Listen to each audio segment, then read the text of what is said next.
अच्छा, तो एक बात बताइए, एक बहुत ही आम धारणा है कि हम इंसान स्वाभाविक रूप से बस सोफे पर पड़े रहना चाहते हैं। मतलब अगर मौका मिले तो हम शायद उंगली तक नहीं हिलाएंगे।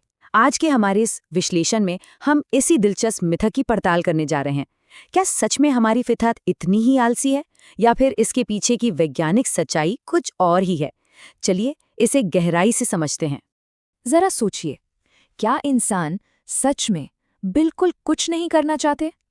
अगर किसी को हमेशा के लिए कोई काम न करने की पूरी आज़ादी मिल जाए, तो क्या वो इंसान वाकई खुश रहेगा? ऊपर से देखने पर तो यही लगता है कि हम इंसान जैविक रूप से बस आराम फरमाने के लिए ही प्रोग्राम किए गए हैं। लेकिन यकीन मानिए, असलियत इसके बिल्कुल उलट है। महामारी के दौरान का वो समय तो हम सबको याद ही होगा, जब दुनिया भर में लोगों को अपने अपने घरों में बंद रहने के लिए कहा गया था। उस वक्त कैलिफोर्निया के गवर्नर कार्यालय ने एक वीडियो जारी किया था। इसमें मशहूर कॉमेडियन लैरी डेविड ने अपने ही मजाकी अंदाज में कहा था कि अरे बेवकूफो, तुम्हें हो क्या गया है? तुम आराम कुर्सी पर बैठकर दिन भर टीवी देखने का इतना शानदार मौका गंवा रहे हो। देखा जाए तो सरकार की ये आधिकारिक सलाह हमारे उस आलसी स्वभाव को बहुत पसंद आनी चाहिए थी। सब कुछ छोड़ो और बस आराम करो। लेकिन क्या असल में ये इतना आसान था? बिल्कुल नहीं। अब ये बात सच है कि हम इंसान अक्सर आसान रास्ता ही खोजते हैं। जैसे टीवी का चैनल बदलने के लिए उठने के बजाय हम रिमोट ढूंढते हैं, या थोड़ी दूर जाने के लिए भी पैदल चलने के बजाय गाड़ी निकालना पसंद करते हैं। इसे जिफ का नियम या न्यूनतम प्रयास का सिद्धांत कहा जाता है। इसका सीधा सा मतलब है कि हम व्यर्थ के मानसिक और शारीरिक तनाव से बचना चाहते हैं। लेकिन कहानी के दूसरे पहलू में हमारे शरीर की एक अलग ही सच्चाई है। तथ्य ये है कि हम इंसान गतिविधियों और हरकतों से ही पनपते हैं। हम सिर्फ और सिर्फ आलस्य के लिए नहीं बने हैं। इसे साबित करने के लिए वर्जीनिया विश्वविद्यालय के एक बहुत ही दिलचस्प और जाने माने अध्ययन पर नजर डालते हैं। जरा इस स्थिति की कल्पना कीजिए। कुछ लोगों को एक बिल्कुल खाली कमरे में 15 मिनट के लिए अकेला छोड़ दिया गया। उनके पास कोई फोन नहीं था, कोई किताब नहीं थी और हाँ, सोने की भी सख्त मनाही थी। उनके टखनों पर बस कुछ इलेक्ट्रोड लगे हुए थे, जिससे वो चाहें तो खुद को बिजली का हल्का झटका दे सकते थे। ये पूरी तरह से आराम करने और कुछ भी न करने का एक एकदम परफेक्ट मौका था। लेकिन नतीजे इतने चौंकाने वाले थे कि आप यकीन नहीं करेंगे। 71% पुरुषों और 25% महिलाओं ने अकेले बिना किसी काम के वो 15 मिनट बिताने के बजाय खुद को कम से कम एक बार बिजली का झटका देना ज़्यादा बेहतर समझा। जी हाँ, आपने सही सुना, खुद को बिजली का झटका देना। ये साफ तौर पर दिखाता है कि हम इंसानों के लिए खाली बैठना और कुछ भी न करना कितना ज़्यादा कष्टदायक या यूं कहें कि भयानक हो सकता है। और अगर आपको लग रहा है कि पिछला आंकड़ा हैरान करने वाला था, तो जरा इस नंबर पर गौर कीजिए, 190। उसी अध्ययन में एक आदमी ऐसा भी था जिसने उन 15 मिनटों के अंदर खुद को 190 बार बिजली का झटका दिया। 190 बार। ये इस बात का एक चरम उदाहरण है कि हमारा दिमाग खालीपन से कितनी सख्त नफरत करता है। मतलब कुछ न करने की मानसिक पीड़ा इतनी ज्यादा थी कि शारीरिक दर्द सहना ज्यादा आसान लगा। टोरंटो विश्वविद्यालय के शोधकर्ता माइकल इंजलिच इस पूरी स्थिति को प्रयास का विरोधाभास कहते हैं। सोचिए, एक तरफ तो हम शॉर्टकट खोजते हैं, लेकिन दूसरी तरफ हम जानबूझकर मुश्किल चीजें भी करते हैं। हम पसीने से तरबतर होकर मैराथन दौड़ते हैं, जिम में भारी वजन उठाते हैं या घंटों दिमाग खपाकर कोई कठिन क्रॉसवर्ड पहेली सुलझाते हैं, जबकि हम चाहें तो उसका जवाब सीधे इंटरनेट पर देख सकते हैं। ऐसा क्यों? क्योंकि हम उस कठिन मेहनत और प्रयास से मिलने वाले उस अंदरूनी आनंद को बहुत ज्यादा महत्व देते हैं। तो सवाल ये उठता है कि ये व्यवहार हमारे अंदर आता कहाँ से है? इसका जवाब मनोविज्ञान के एक सिद्धांत में छिपा है, जिसे लर्न्ड इंडस्ट्रियसनेस या सीखा हुआ परिश्रम कहते हैं।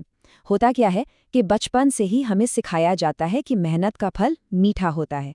समय के साथ हमारा दिमाग इस तरह से कंडीशन हो जाता है, इस तरह ढल जाता है कि हम सिर्फ इनाम या नतीजे के लिए काम नहीं करते, बल्कि हम खुद उस प्रयास और मेहनत की प्रक्रिया का ही आनंद लेने लगते हैं। चलिए इस विचार को असल जिंदगी के एक बेहतरीन उदाहरण से समझते हैं। इंडोनेशिया में केलिमुतु नाम की बहुत ही खूबसूरत झीलें हैं। वहां तक पहुंचने के दो रास्ते हैं। एक तरफ है भयानक, हिचकोले खाती हुई और थका देने वाली मिनी बस की यात्रा, जिसमें उल्टी आने लगती है, और दूसरी तरफ है एक शानदार आरामदायक हेलीकॉप्टर की उड़ान। स्रोत सामग्री की लेखिका ने जानबूझकर उस दर्दनाक बस यात्रा का अनुभव किया, और जानते हैं उन्होंने क्या पाया? उस भयानक थकावट और सफ़र के कष्ट ने ही मंजिल पर पहुंचने की खुशी को कई गुना बढ़ा दिया। जो लोग आसानी से हेलीकॉप्टर से पहुंच गए थे, शायद वे उस सुंदरता को उतनी गहराई से महसूस ही नहीं कर पाए। और यही कारण है कि पर्वतारोही ऊंचे पहाड़ों की चोटियों पर आराम से केबल कार से जाने के बजाय खतरनाक और बर्फीली चट्टानों पर खुद चढ़ना पसंद करते हैं, जहां हाड़ कंपा देने वाली ठंड और चोट लगने का हमेशा खतरा रहता है। मशहूर पर्वतारोही जॉर्ज मैलोरी ने जब एवरेस्ट पर चढ़ने का कारण बताया तो उनका जवाब बहुत सीधा था, क्योंकि वो वहां हैं। व्यवहारिक अर्थशास्त्री जॉर्ज लोवेंस्टीन भी यही बताते हैं कि हम इंसान परिस्थितियों पर जीत हासिल करने और नई चीज़ों पर महारत हासिल करने के अवसर को चाहकर भी नहीं छोड़ सकते। मज़ेदार बात यह है कि ये सिद्धांत हमारी रोज़मर्रा की ज़िंदगी में भी बिल्कुल सटीक बैठता है।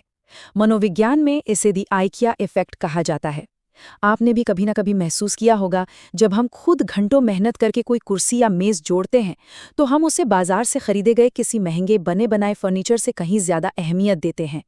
हमारी वो मेहनत और वो पसीना उस निर्जीव वस्तु में भी एक खास तरह का मूल्य और हमारा भावनात्मक जुड़ाव पैदा कर देता है।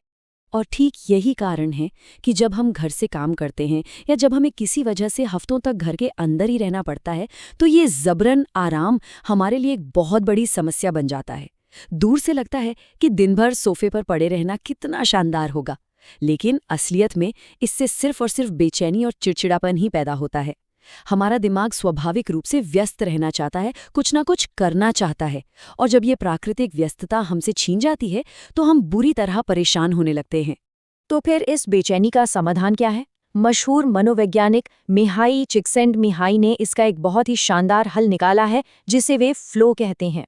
फ्लो हमारे दिमाग की एक ऐसी इष्टतम या ऑप्टिमल स्थिति है जहां हम किसी काम में इतने ज़्यादा डूब जाते हैं, इतने मग्न हो जाते हैं कि हमें समय के बीतने का पता ही नहीं चलता। ये एक ऐसी जादुई स्थिति है जो हमारे आराम करने की इच्छा और व्यस्त रहने की स्वाभाविक ज़रूरत के बीच एक एकदम परफेक्ट संतुलन बना देती है। अब अच्छी खबर यह है कि घर पर रहते हुए भी इस फ्लो की स्थिति को पाना पूरी तरह से मुमकिन है।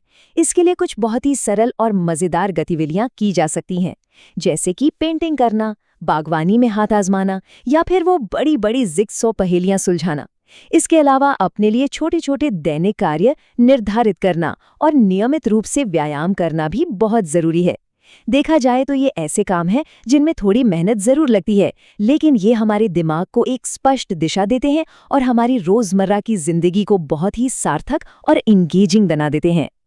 तो हमारी इस पूरी चर्चा का मुख्य निष्कर्ष क्या निकला? वो ये कि कम काम करने और ज्यादा आराम करने के लिए भी वास्तव में काफी ज्यादा प्रयास की आवश्यकता होती है।